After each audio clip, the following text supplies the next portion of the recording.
حجاز کی آندھی episode number 5۔ ابو بکر صدیق کے لیے ایک عجیب صورتحال پیدا ہو گئی تھی۔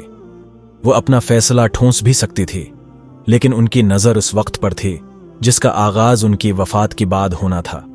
انہوں نے عام لوگوں سے مشورہ لینے کا فیصلہ کر لیا۔ ان کا مکان مسجد سے ملحق تھا۔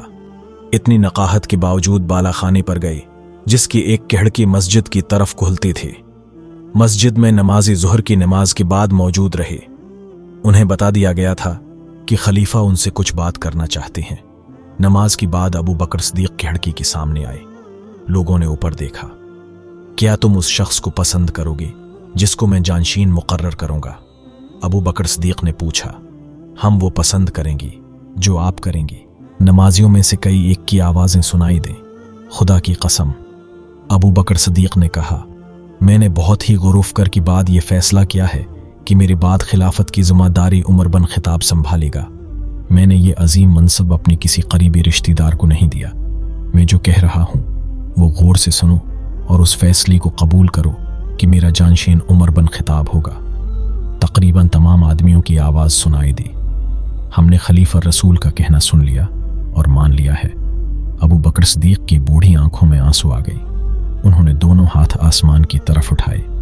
اے اللہ، ابو بکر صدیق نے لرزتی کانپتی آواز میں کہا، میں نے عمر کا انتخاب تیرے رسول کی امت کی بہتری کے لیے کیا ہے اور اس اندیشے سے کہ ان میں اختلاف کی باعث فساد نہ ہو جائے۔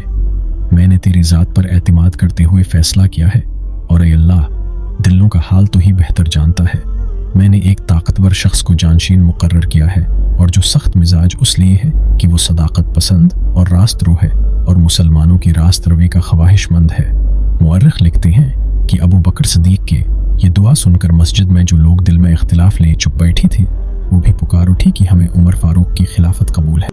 کھڑکی میں کھڑی ابو بکر صدیق کا جسم ڈول رہا تھا۔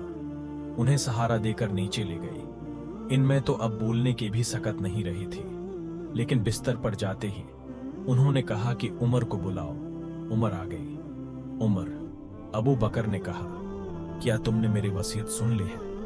سن لے ہی خلیفہ رسول عمر نے کہا، میں اس قابل تو نہ تھا، لیکن یہ میرا انتخاب اور میرا فیصلہ ہے۔ عمر ابو بکر نے جھنجھلا کر کہا، لوگ تمہاری حق میں بھی ہیں اور خلاف بھی ہیں، لیکن میں نے اللہ کی رہنمائی حاصل کر کے یہ ذمہ داری تمہاری کندھوں پر رکھی ہے۔ اب میں اس کے خلاف کوئی اور بات سننے کے لیے تیار نہیں۔ مجھے آپ کا فیصلہ قبول ہے۔ عمر نے کہا، امت پر یہ دن بڑی مشکل کے دن تھی۔ ادھر عراق اور شام میں رومیوں کے خلاف جنگ جاری تھی، جس میں مسلمانوں کی پوزیشن کچھ کمزور ہو گئی تھی۔ صورتحال پسپائی والی نظر آ رہی تھی۔ ابو بکر نے خالد بن ولید کو عراق کے محاذ سے ہٹا کر شام کے محاذ پر بھیج دیا تھا۔ پھر بھی کوئی اچھی خبر سننے میں نہیں آ رہی تھی۔ خالد بن ولید کی چلی جانے سے عراق کا محاذ کمزور پڑ گیا تھا۔ خلیفہ رسول سوچ بھی نہیں سکتی تھی کہ ان محاذوں سے اپنی لشکر واپس بلا لیے جائیں یا ذرا پیچھے ہٹا لیے جائیں۔